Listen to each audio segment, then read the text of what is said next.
తులారాశి వారికి ఎలా ఉంది ఈరోజు? తులారాశి వాళ్ళ విషయాన్ని కనుక మనం తీసుకున్నట్లయితే ముఖ్యంగా ఈ తులారాశి వాళ్ళకి మానసిక ఆందోళన అంటే హృదయాందోళన అధికంగా ఉంటుంది. అంటే మీ మీద మీకు ఆత్మవిశ్వాసం విషయంలో కావచ్చు, ఏదైనా కావచ్చు, చక్కటి ఉపాసన ఇవన్నీ ఉన్నప్పటికీ కూడా ఈ కార్యక్రమాన్ని ఇప్పుడు మొదలు పెడితే ఎంతవరకు నేను చేస్తానా లేదా అని కొంత ఆలోచనలు అనేవి అధికంగా ఉండడం, దానివల్ల చెయ్యగలిగినా కూడా కనబడకుండా అది మీకు మీరే పోస్ట్ పోన్ చేసుకునే పరిస్థితులు లాంటి వాటికి అవకాశాలు లాంటివి అధికంగా ఉండడం, అలాగే సంతానం మీద ఎక్కువ శాతం దృష్టి కేటాయించడం, నూతన ఇన్వెస్ట్మెంట్ల కోసం ఆలోచనలు అధికం చేయడం, ఆ విషయంలో మీరు చాలా ఆత్మీయులు అనుకున్న వ్యక్తుల్ని ముఖ్యంగా తల్లి పెద్దలు మొదలైన వారితో కూడా సంప్రదించి కొన్ని కీలక నిర్ణయాలు తీసుకోవడానికి అవకాశాలు లాంటివి ఒకటి మనకి అధికంగా కనబడుతున్నాయి.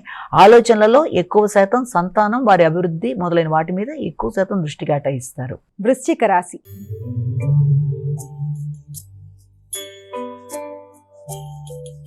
అమ్మ, వృశ్చిక రాశి వారికి ఎలా ఉంది ఈరోజు? వృశ్చిక రాశి వాళ్ళకి ముఖ్యంగా డ్రైవింగ్ చేసేటప్పుడు తగిన విధంగా జాగ్రత్తలు తీసుకోవాలి.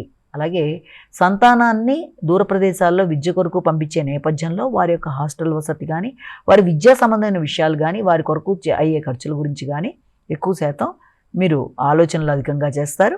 అలాగే గృహ వాతావరణంలో కొంత అసౌకర్యం అనేది కనబడుతుంది. అంటే భాగస్వామి ఆరోగ్య రీత్యా కావచ్చు, ఆలోచనల రీత్యా కావచ్చు, ముఖ్యమైన విషయాలలో కొంత ఆందోళన అనేది అధికంగా ఉంటుంది. అంటే రావాల్సిన గృహానికి సంబంధించిన విషయాల్లో కానీ, ఆల్రెడీ మీరు ఎక్కడ పెట్టిన పెట్టుబడి స్థిరాస్తులకు సంబంధించిన విషయాల్లో కానీ, అయితే వాహనానికి సంబంధించిన విషయాల్లో కానీ కొంత ఆలోచనలు అధికంగా ఉంటాయి. ధనస్సు రాశి.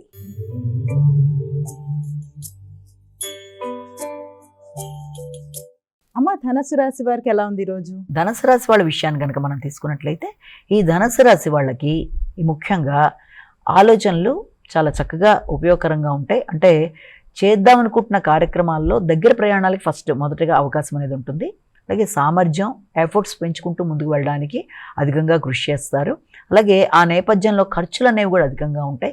అయినప్పటికీ ముఖ్యులతో కమ్యూనికేషన్ ప్రాబ్లం రాకుండా అయితే మొట్టమొదటి జాగ్రత్త పడాలంటే మీరు ఎవరి దగ్గర నుంచి అయితే సహకారాన్ని ఆశిస్తున్నారో, ఎవరితో కలిపితే ఏదైనా కార్యక్రమాన్ని నిర్వహించాలనుకుంటున్నారో ఆ విషయంలో మాత్రం తగిన విధంగా జాగ్రత్తలతో ముందుకు వెళ్ళాలి.